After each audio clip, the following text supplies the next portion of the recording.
Okay, so I wanted to make a video purely talking about gameplay, what I experienced because I played FC25 earlier again, thanks to EA. I've already made a video on the first impressions, but I talked about everything as a whole holistically, but I wanted to focus on gameplay.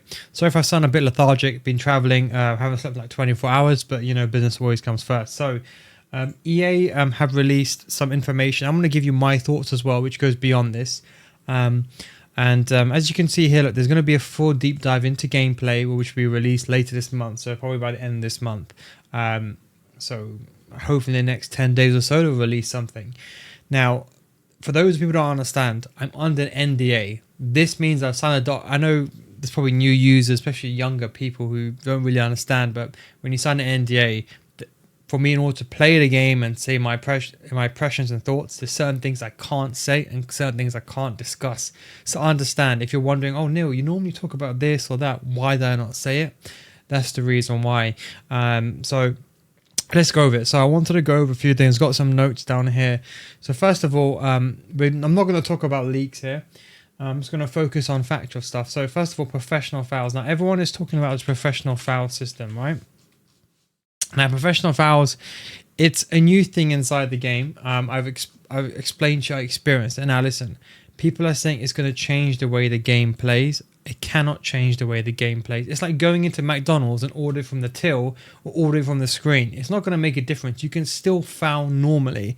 It's not going to increase the amount of fouls that are going to happen inside a game when you can foul normally anyway. Remember when what I always tell you, if in doubt, take the player out. So, that's not a game defining feature. Everyone keeps talking about that. That's not the case. My specialty is basics. So let's focus on a few things. AI movement now. Work rates, as I've said, they've gone. They don't exist in the game. And what people seem to be misunderstanding here is that everything has changed completely. I understand you can invert a right back. For example, you can invert a right back. I understand that. But it's not the same. When you invert a right back in FC24, for example, they end up just going like here, or the only thing that could happen is the winger gets pushed out and then the fullback kind of inverts into this area. That's the max you can do in FC24.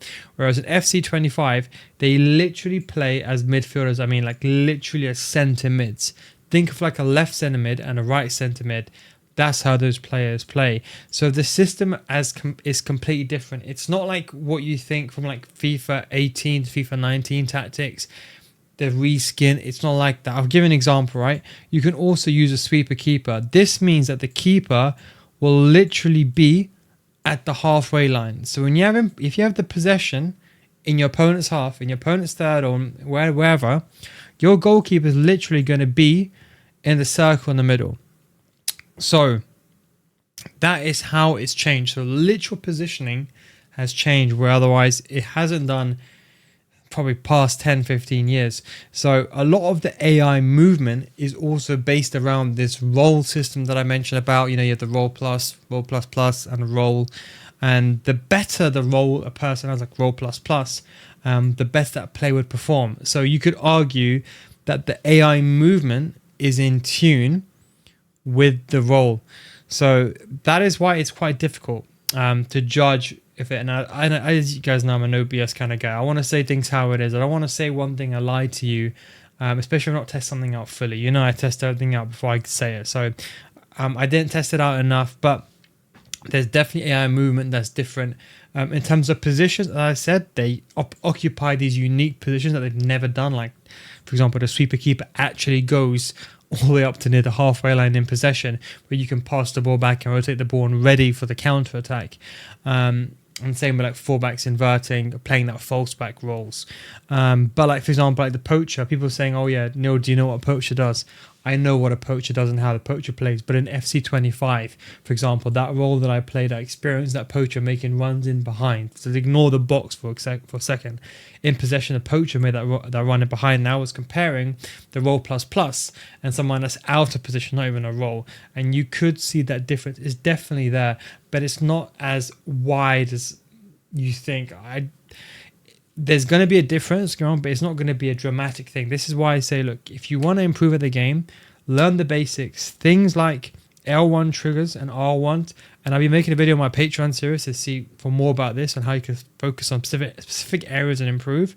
But like L1 triggers and R1 triggers, bringing players close. Remember I told you it's all about the basics. Year in, year out, every pro player, they still play the same way. They adapt whatever's meta or was overpowered in that year, but they play the same thing year in, year out. But people don't know the basics that well. So yes, you might have, for example, a false nine. They might not come back all the time. Let's say you have, for example, you want to play Vinicius Jr. And Vinicius Jr. can't play a false nine because he's a winger. He can only really play like an inverted winger, an inside forward. So you put Vinicius Jr.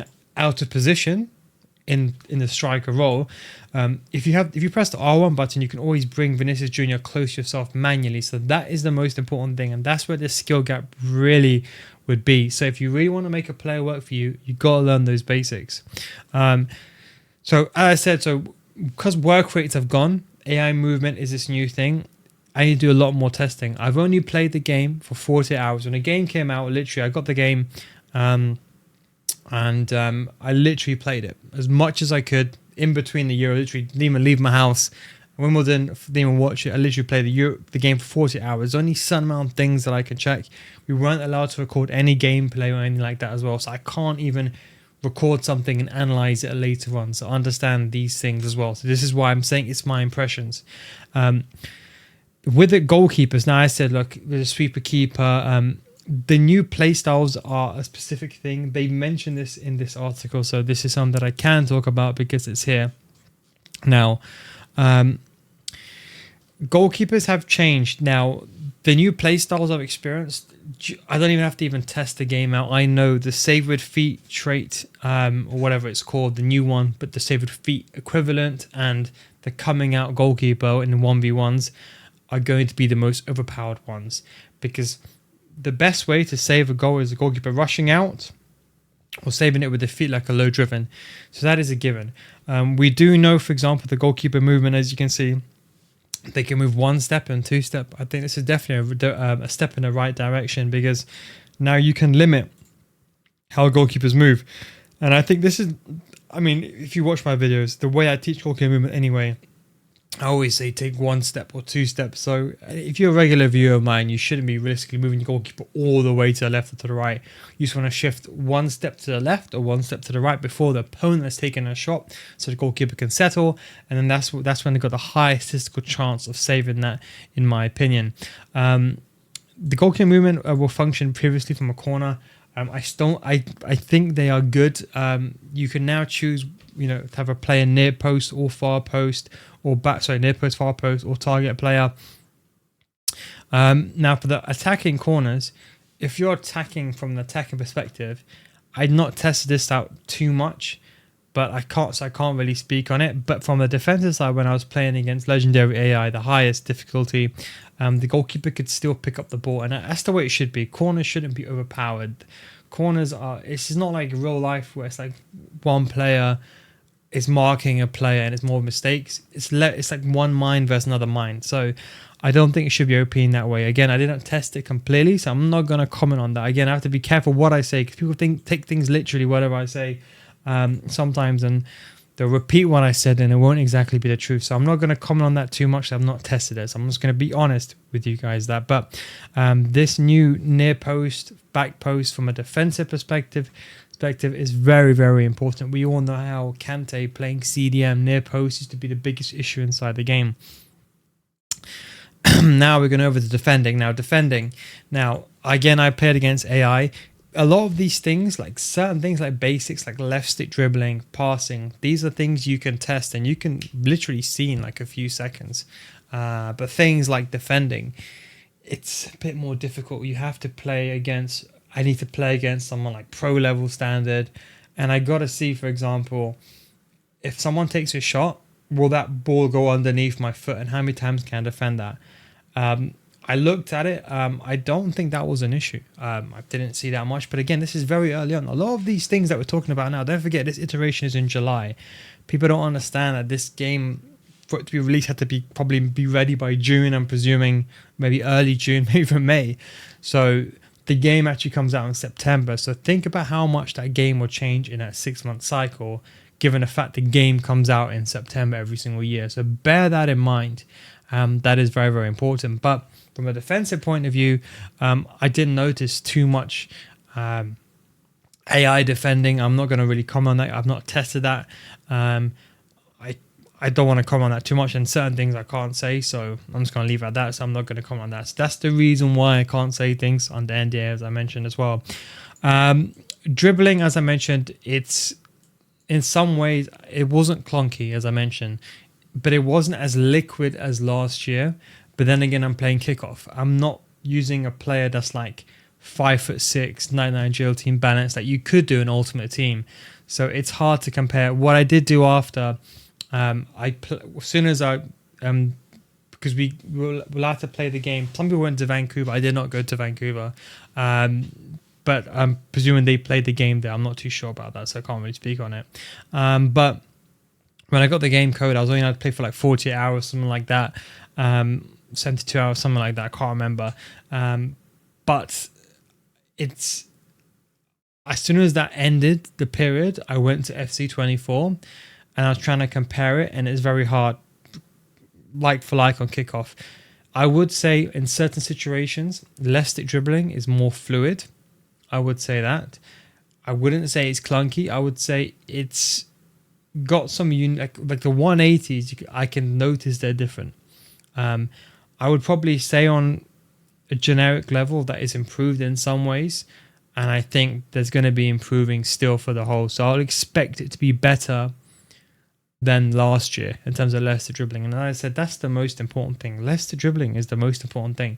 You know, do you know how people waste their time learning like this mechanic abusing all this nonsense, but they don't know how to make a pass, how to trigger players, and how to less dribble? That is all I use. In fact, over the last years or so, I've tried to just use the utter basics just to prove that you can play at a very high level using literally nothing at all, playing good football and just the basics, just to prove that anyone can do it. But that's something to note. Shooting from some angles, shooting appeared to be better. From some angles I tested, it was a bit more concise. It is different in some ways. I didn't test Trivellas and stuff like that. I wanted to test mainly inside the box. But again, I was playing against AI. I have to play against another human or online. So that way the player can make the goalkeeper rush out, and then I can take a shot to see how close that gap is. Now, don't forget, in terms of issues with the games, I've noticed issues, and I try to. You guys seen my other videos. Every time there's place things can be improved, I'm always the first person to mention it. So people always think of these issues now that, like, let's say for FC24, that life cycle, they think the issues come out in April. No.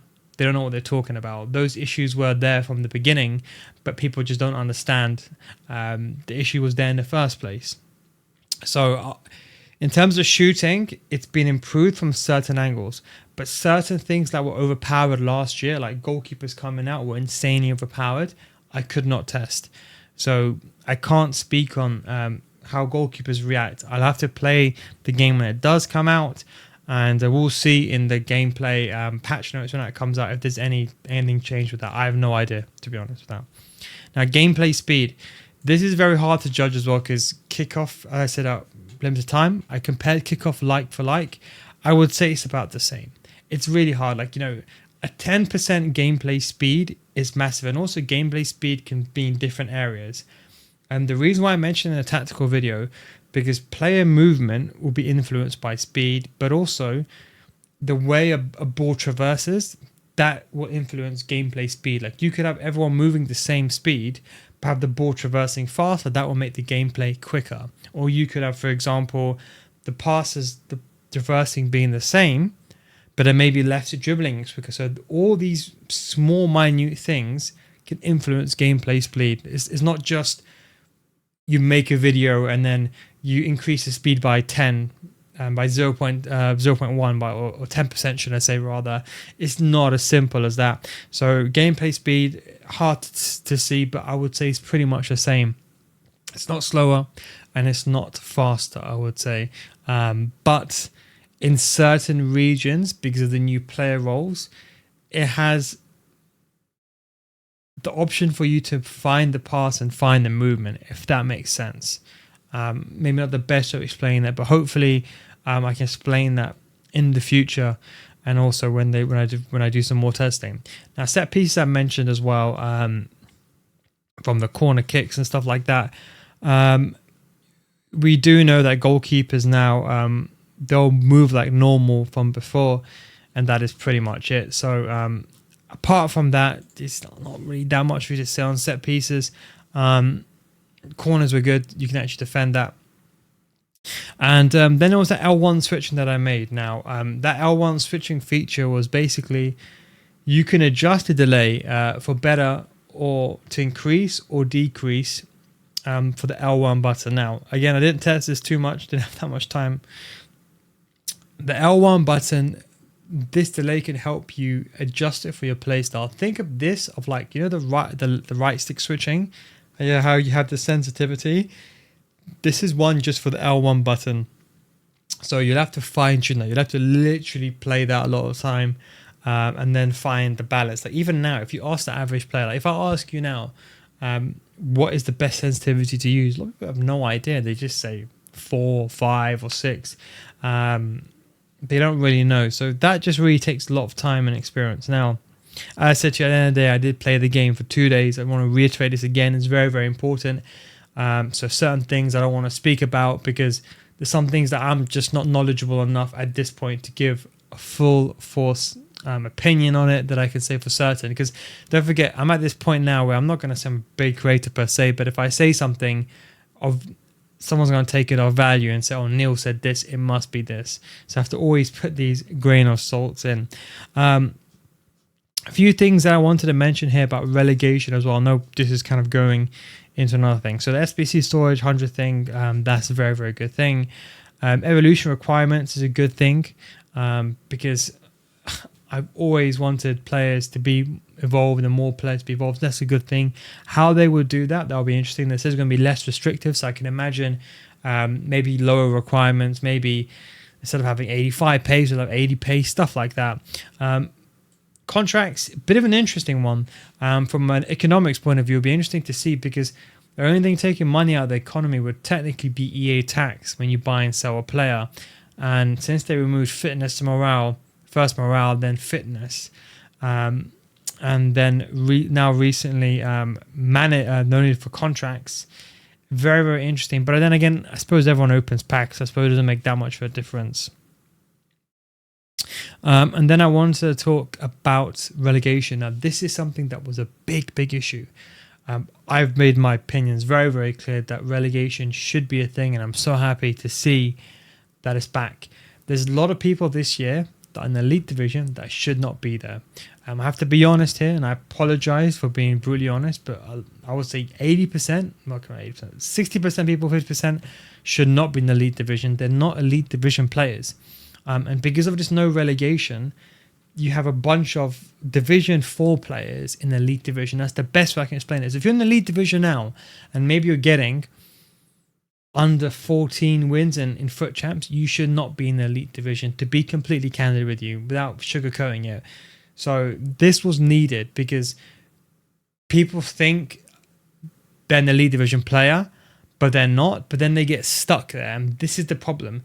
And you see, the way to know if you're an elite division player, really to know, is when the game comes out, all the top tier pro players, like everyone, the top tier pros and stuff, they're all in the elite division in the first month. That is how you know if you're an elite division player, in the first month to get there.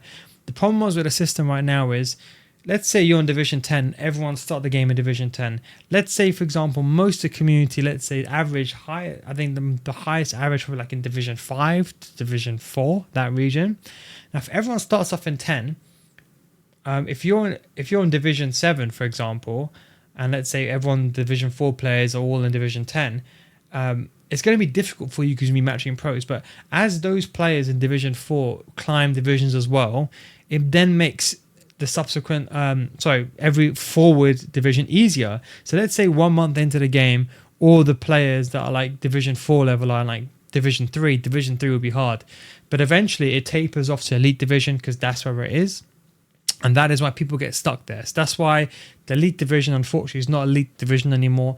unless you're looking at skill rating, that is the only difference. So this was a much needed thing inside the game. It says over here, look, losing matches will decrease the number of chances per division. Lose them all and you'll take place in the relegation battle. A one-off, do or die match will determine whether your club can beat the drop or be sent down division. This is a good thing. Maybe you want to test some things out, or maybe you want to play one game properly. Seriously, you have that ability to save yourself, and to have some more information on that in the pitch notes. But relegation needed to be inside the game. It's very, very important. And that is pretty much it. I mean, there's a few other things here about clubs and stuff like that. I'm not really going to go over that too much. I don't really care too much about that. They now have these weather effects. And weather effects impact play or how opposing AI behaves. Now, I believe this is only for certain game modes like kickoff, but I'm not too sure 100%. I'm not too sure, so I'm not going to comment on that. But that is basically everything. You can see here, look, in July, they're going to have a gameplay rush in clubs. I presume by the end of this month, they should have a gameplay one. But that's just like, you know, a bit of more of a deep dive that I wanted to go over in terms of gameplay. So I know a lot of people have a lot of unanswered questions for me. But again, there's a lot of things I can say and a lot of things I can't say. Of course, I am under NDA. And that is why even other creators are not going to say certain things because they can't. They're not allowed to. They're going to get sued into the ground. Now, that's basically, that's kind of my thoughts on my impressions on gameplay. I'm just trying to see if there's anything that I missed. The skill moves, I said they were okay. I used them briefly, didn't use them that much. What I would probably do is, I don't know if there's going to be a beta this year, but historically speaking, there's always been a beta. That is when I'm going to test the game into the ground, at least to understand the fundamentals. And then from there, hopefully I'll have a very, very good base. And then the first month is just understand that content. But if you're part of the Patreon series, we'll be uploading some more videos on how to prepare for next year. One thing I would say, like, if you're just watching this now, towards the end, like for shooting, we don't know how shooting is. Like, you know, it could be a chance that shooting is just bad. But if you learn things like precision shooting, you avoid these things entirely. So, quick tip, stop practicing precision shooting now. This should be the time when you should be doing it. I think about 22 minutes in, so I'm going to end it here. Thank you very much for watching. Take it easy, and probably going to hit the hay now. So apologies for lethargic and losing my voice, but thanks for watching. Hope this kind of cleared some of the things up in terms of gameplay. I'll be looking forward to the gameplay pitch notes because there's some things that I don't even know, so I'm very looking forward to that. And as soon as that comes out, I'll be making a video in regards to that as well. And thanks for watching. Take it easy. Don't forget to subscribe for more content like this. Catch you next time. Peace out.